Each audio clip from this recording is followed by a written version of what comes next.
colombianos acaba de ser expedida la sentencia T-136 de 2008, la cual realiza la revisión de las decisiones judiciales de primera y segunda instancia respecto de una serie de acciones de tutela acumuladas interpuestas por madres cabeza de familia en base a los siguientes hechos. Las accionantes se encuentran afiliadas al Sistema General de Seguridad Social en Salud en el régimen contributivo a través de diferentes EPS.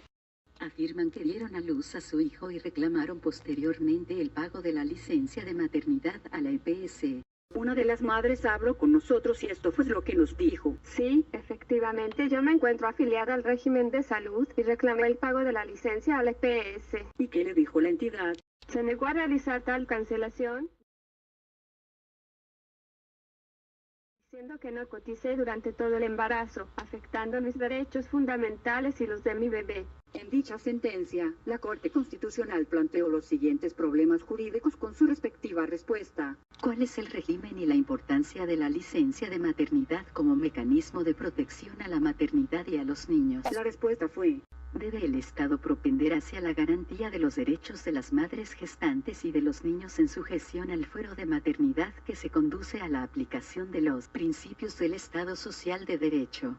La maternidad debe ser así reconocida socialmente y además protegida como derecho humano. El segundo problema fue: existe vulneración del derecho al mínimo vital cuando se rechaza el pago de las licencias de maternidad. Al respecto, la Corte dijo: tratándose de una prestación por licencia que reemplace el pago del salario, no es posible afirmar que no existe vulneración del mínimo vital, ya que en la regularidad de los casos el pago del salario es imprescindible para garantizar el derecho a la vida digna de quien lo recibe. El tercer problema planteado es: ¿cuáles son los requisitos legales para que proceda la autorización, el reconocimiento y pago de las licencias de maternidad y las excepciones al régimen? La respuesta fue: haber cancelado en forma completa sus cotizaciones en relación con los aportes que debe pagar al sistema.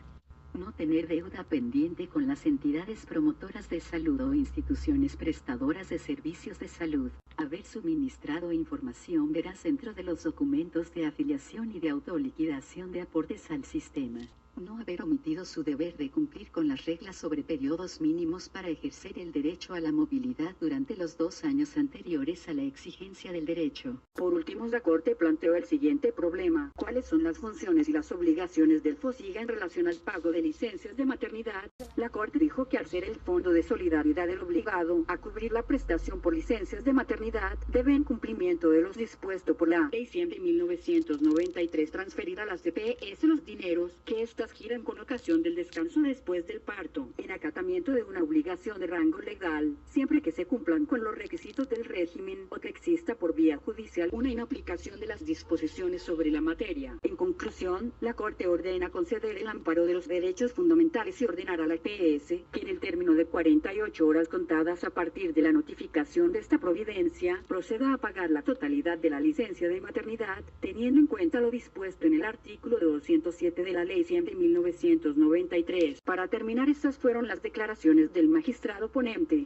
La licencia de maternidad es un mecanismo de protección a la mujer embarazada para que goce de un descanso que le permita recuperarse del parto y cuidar de su hijo. La licencia debe ser remunerada para amparar el derecho al mínimo vital de la madre y del menor. Por otro lado, la acción de tutela procede para que se pague el auxilio a la maternidad por verse en riesgo el mínimo vital de la madre y el niño. Debe interponerse durante el tiempo de la licencia y además, cumplir los 4 requisitos que en la sentencia se mencionan, que son: pago oportuno de cotizaciones, no tener deudas con las EPS, suministrar información verdadera y no omitir las reglas sobre periodos mínimos.